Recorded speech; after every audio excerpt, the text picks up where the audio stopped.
ఇప్పుడే country delight యాప్ని download చేసుకోండి. Download the country delight app now.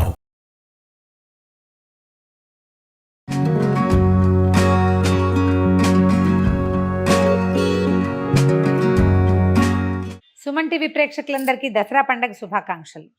పండుగ సందర్భంగా మనం రకరకాల నైవేద్యాలు చేస్తాం. 1-2 సార్లు గారెలు చేస్తాం. గాయత్రీదేవి నివేదనకి అల్లపు గారెలు బాగా విశేషంగా చెప్తారు. తర్వాత మహానవమి నాడు కాళికాదేవి కూడా గారెలే నివేదన చేస్తాం. పొట్టు మినపప్పుతో అల్లపు గారెలు ఇది అందరూ చేసేదేనండి. అల్లం విశేషంగా వేసుకోవటం. మామూలుగా గారెలు అనగానే వడల్లో మనం ఏం చేస్తాం, ఉద్దిపప్పు వడలు, మినపప్పు వడ, గారెలు ఇలాగంటాం కదా. దీంట్లో అల్లము, పచ్చిమిర్చి, కొత్తిమీర వేస్తాం కదా. అసలు పచ్చిమిర్చి లేదు, ఓన్లీ అల్లము, జీలకర్ర, తర్వాత మిరియాలు ఒక దెబ్బ కొట్టి, ఇలా పూర్తి మిరియాలు కాకుండా 2 దెబ్బలు కొట్టి కొంచెం కచ్చాపచ్చగా దంచి అది కూడా వేస్తాను. బాగుంటుంది. అమ్మవారి నివేదనకి ఇది చాలా మంచిదని చెప్తారు. పొట్టు మినపప్పుని ఒక 4-5 గంటలు 3-4 గంటలు నానబెడితే పొట్టంతా తీసేయచ్చు. ఎక్కువ భాగం తీయద్దు, ఒక 70% తీసి 30% ఉంచుకోవచ్చు. మొత్తం పొట్టుతోటి కనుక చేస్తే మరి మీ చాయిస్ అయితే చేసుకోండి, కానీ నేను చెయ్యను, అలా చెప్పము కూడా. పొట్టు ఎక్కువ తినటం వల్ల చెవికి మంచిది కాదు అని చెప్తారు. మాకు పండే నేలలే మావి. ఆ చిన్నప్పటి నుంచి కూడా మేము ఇదే వింటున్నాం. వద్దంటారు. కొంత పొట్టు తీస్తే పొట్టు మంచిదే, కానీ మరీ మంచిది కాదు, అంత తినకూడదు అనమాట. పొట్టు తీసేసి దీన్ని బట్ గ్రైండర్లు, మామూలుగా అయితే మన గుండుపప్పు అనుకోండి, మిక్సీలో వేస్తే కొంచెం గట్టిగా వస్తాయి గారెలు. మిక్సీ ఉన్న వాళ్ళు వేసుకుంటాం అనుకోండి, ఏదో చేస్తాం, ఐస్ వాటర్ పోసి ఒక ఐస్ క్యూబ్ వేస్తే కొంచెం మృదువుగా వస్తాయి.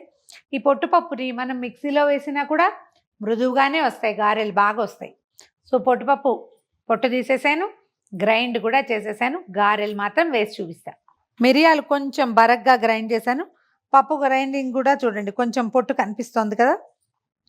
మిరియాల పొడి, తర్వాత 1 స్పూను జీలకర్ర, అల్లం ముక్కలు చాలా సన్నగా కట్ చేశాను, ఇవి వేసేద్దాం. ఒకవేళ ముక్కలు రావద్దు అని అనుకుంటే కనుక మీరు కోరేసేయండి అల్లాన్ని. కొంచెం లేత అల్లం అయితే కూర చాలా బాగుంటుంది. అల్లం కనుక ముదిరింది అనుకోండి, పీచు పీచుగా వస్తుంది, వేస్ట్ అయిపోయిన ఫీలింగ్ వస్తుంది మనకి, అదేం ఉపయోగపడలేదని. గారెల పిండి, ఈ వడపిండి గ్రైండ్ చేయటం ఒక చిన్న ఆర్ట్ అండి. మొదటి రోజుల్లో కాస్త రాదు. మొదట గట్టిగా రుబ్బితే రాళ్ళలే వస్తాయి, లూజ్గా రుబ్బితే నూనె లాగేస్తాయి. ఒక మధ్య మార్గంగా చేయాలి. ఎక్కువ తడి లేకుండా చేత్తోటి కొంచెం ఒకసారి మొత్తం కలిపేసుకుందాము.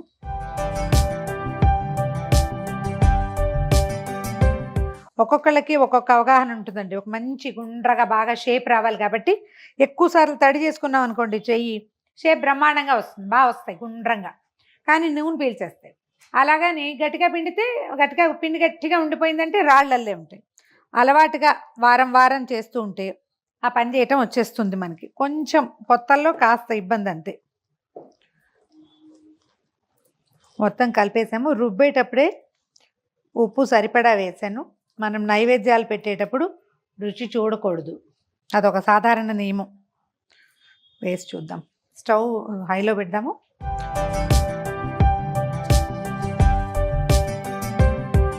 ఇలా వచ్చాక కొంచెం మీడియం ఫ్లేమ్లో ఉంచుకోవాలి. ఒక్కొక్కళ్ళకి ఒక్కొక్క అలవాటు ఉంటుందండి. నాకు చేత్తో వేసే అలవాటు. ఒకవేళ పెద్దవి వేయాలన్నా చేత్తోటే వేస్తాను, కాకపోతే నాకు ఆ చేతికి రావు పెద్దవి వేయటం, నాకు అలవాటు లేదు అసలు. పెద్దవి వేయాలంటే ఇంకొంచెం ఎక్కువ పిండి తీసుకోవాలి, చేతి నిండా తీసుకోవాలి అంతే.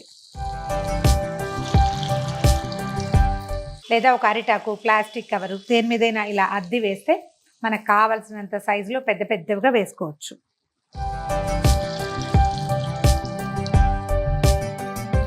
ఇది ప్రాంతాల వారీగా ఉంటుందండి. కొన్ని చోట్ల ఏంటంటే కేవలం పితృకార్యాలప్పుడే ఈ వడకి హోల్ పెట్టాలి, లేకపోతే ఆమె నివేదనలకి పనికిరాదని ఉంటుంది. ఎందుకనో మా ఇళ్లలో అలాంటి మాట చెప్పరండి. మాకు అట్లా అలవాట్లేదు. మేము పండగల నివేదనలో కూడా హోల్స్ పెడతాం. గారె వేగటానికి హోల్ పెడతాం, కానీ పెద్దవాళ్ళకి ఇంకొకళ్ళకి తేడా లేదని అనిపిస్తుంది నా వరకు. మీకు అలాంటిది ఏదైనా ఉంటే కనుక నేను చూపించానని చేయబోకండి. మీ ఇంట్లో పద్ధతి అయితే చూసుకోండి. పెద్దవాళ్ళు అలా పెట్టకూడదు అని చెప్తే, పండగల్లో పెట్టకూడదు, దేవుడి నివేదనకి పనికిరాదంటే పెట్టకండి. కానీ నా అవగాహన అలాంటిదేం లేదు. మా వాళ్ళు ఎవరు నన్ను కరెక్ట్ చేయలే. అంటే పండగలప్పుడు కూడా మా అమ్మ వాళ్ళు ఇలా గారెలు చేయటమే తెలుసు నాకు. పితృకార్యానికి ఇలాగే, పండక్కి అలాగే. అయితే పితృకార్యపు వాట్లల్లో ఇంకేం వెయ్యం కదా! ఒట్టి గారెలే వేసుకుంటాం. ఒట్టి పిండే ఇంకేం వెయ్యం. అందుకని బహుశా మరి అలా ఎలా కొన్ని ప్రాంతాల్లో చెప్పబడిందో నాకు ఐడియా లేదు. మీ ఇంట్లో ఉన్న పద్ధతిని మాత్రం ఫాలో అవ్వండమ్మా. ఇది కేవలం ఒక ఐడియాకి చూపిస్తాం అంతే.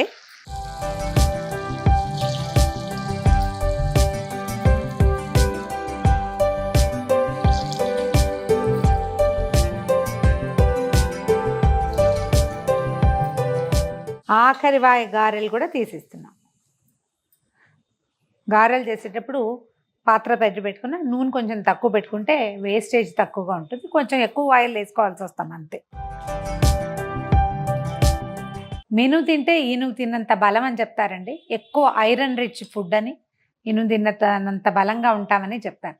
అమ్మవారి నివేదనల్లో తప్పకుండా అంటే చాలా ఎక్కువ రోషంగా కనపడేటువంటి స్వరూపానికి ఇలా మినుము నివేదన పెట్టాలని చెప్తారు. మామూలుగా మాంసాన్నం పెట్టే పద్ధతి ఉండేది పురాతన కాలంలో. ఇప్పుడు మనం అవన్నీ పెట్టాం.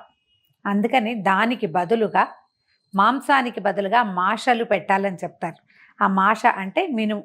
అందుకని మహర్నవమి రోజున తప్పకుండా గారెలు నివేదన పెట్టాలి. ఆ నివేదన ప్రసాదం స్వీకరిస్తే అమ్మవారి యొక్క ప్రసాదం తప్పకుండా మనకి లభిస్తుందని చెప్తారు. ప్రయత్నం చేసి చూడండి. అల్లం ఎక్కువగా వేసి గారెలు వేసి నివేదన చేయండి. మరొకసారి సుమన్ టీవీ ప్రేక్షకులందరికీ దసరా పండుగ శుభాకాంక్షలు.